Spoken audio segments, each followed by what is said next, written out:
Olá, eu sou a Aline, faço parte do time de consultoria tributária do Molina Advogados e o tema do meu vídeo de hoje é a extinção do voto de qualidade no Conselho Administrativo de Recursos Fiscais. Para quem não sabe, o CARF é o órgão responsável pelo julgamento em segunda instância dos processos administrativos federais envolvendo os tributos e contribuições exigidos pela Receita Federal.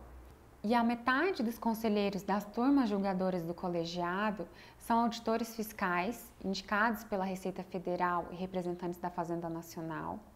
E a outra metade representa os contribuintes. Ela é composta por integrantes indicados pelas centrais sindicais e pelas confederações representativas de categorias econômicas. Ao olhar a estrutura do CARF, você pode ter a impressão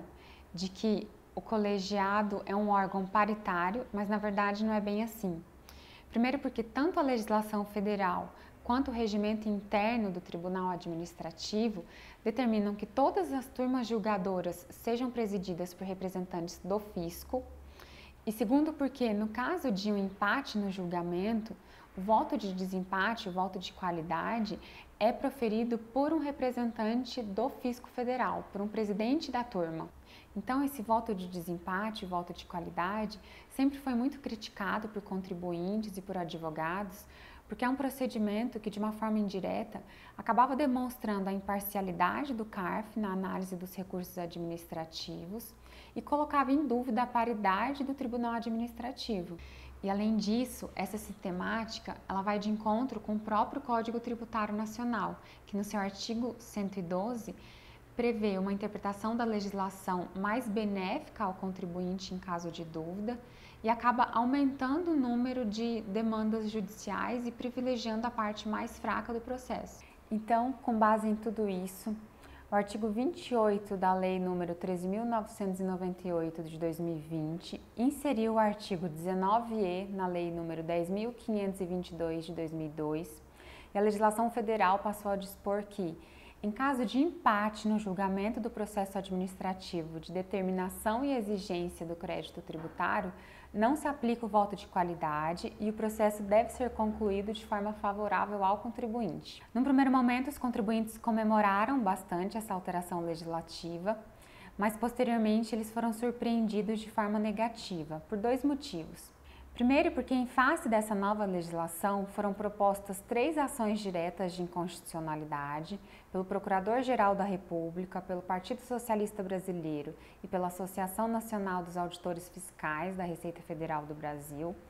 todas basicamente com o argumento de que o fim do voto de qualidade não tem pertinência temática com a medida provisória número 899 de 2020, que deu origem à Lei nº 13.988 de 2020. A má notícia é que o julgamento dessas ADIs se iniciou em abril e o relator ministro Marco Aurélio, apesar de entender ser legítima a opção de adoção do voto favorável ao contribuinte, optou pela declaração de inconstitucionalidade do artigo 28 da Lei 13.988 de 2020, em razão de inobservância do princípio do devido processo legislativo. Resta agora a gente aguardar a conclusão desse julgamento e, enfim, confirmar o desfecho dessas ADIs. Além disso, um outro ponto que surpreendeu os contribuintes de forma negativa é o fato de que o trecho da legislação federal que diz que o voto de qualidade não se aplica em caso de empate no julgamento do processo administrativo de determinação e exigência do crédito tributário acabou abrindo margem para diversas interpretações a respeito do alcance do fim do voto de qualidade e, com isso, o Ministério da Economia divulgou a portaria número 260 de 2020. Essa portaria veio, então, com a finalidade de pôr fim às discussões que ainda existiam sobre o tema, mas, no final das contas, ela acabou gerando ainda mais polêmica e é sobre isso também que eu quero falar com você nesse vídeo de hoje. De acordo com a portaria, o empate nos julgamentos do CARF somente poderá ser resolvido em favor do contribuinte quando se tratar de processo de exigência de crédito tributário, e a portaria define esses processos de exigência de crédito tributário como sendo aqueles que possuem como objeto auto de infração ou de notificação de lançamento, inclusive aqueles que envolvem as penalidades isoladas, ou seja, aqueles processos que não têm a cobrança de tributos federais. Além disso, o voto de desempate favorável ao contribuinte, de acordo com a portaria, será utilizado no julgamento de preliminares ou questões judiciais com conteúdo de mérito, como é o caso, por exemplo, da decadência ou da ilegitimidade passiva do contribuinte. Embargos de declaração acolhidos com efeitos infringentes ou modificativos. E fora isso, todos os outros julgamentos envolvendo responsável tributário, matérias de natureza processual e aquelas submetidas à conversão em diligência, embargos de declaração e as demais espécies de processos analisadas pela Corte Administrativa,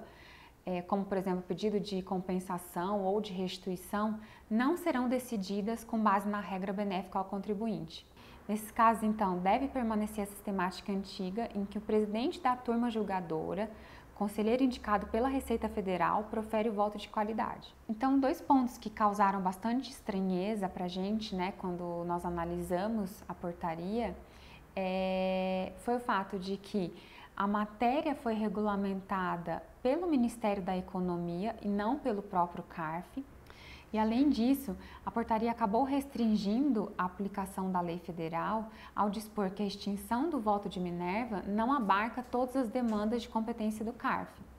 Então, em razão disso, existe a possibilidade dos contribuintes questionarem essa portaria no judiciário. Por isso, é importante que a gente acompanhe de perto o julgamento das ações diretas de inconstitucionalidade, que eu mencionei antes, já que, a depender do posicionamento definitivo do STF, o voto de qualidade proferido pelo presidente das turmas julgadoras pode voltar a ser aplicado em todos os processos administrativos do CARF, né, que tiverem empate no julgamento. Mas, por outro lado, se o artigo 28 da Lei 13.988 de 2020 for declarado constitucional pelo Supremo Tribunal Federal, existem fortes argumentos para combater as disposições trazidas pela Portaria 260 de 2020, e inclusive já existem até projetos de decreto legislativo propondo a suspensão da portaria. Nesse caso, na eventualidade das ADIs forem julgadas improcedentes e os contribuintes se sentirem prejudicados com a utilização do voto de qualidade proferido pelo presidente da turma julgadora do CARF, é possível se socorrer ao Poder Judiciário para tentar reverter uma eventual decisão administrativa desfavorável ao contribuinte. Bom, acho que esses são os principais pontos a respeito do voto de qualidade. A gente fica à disposição para o que você precisar, entre em contato com o nosso escritório e vai ser um prazer atender você. Obrigada!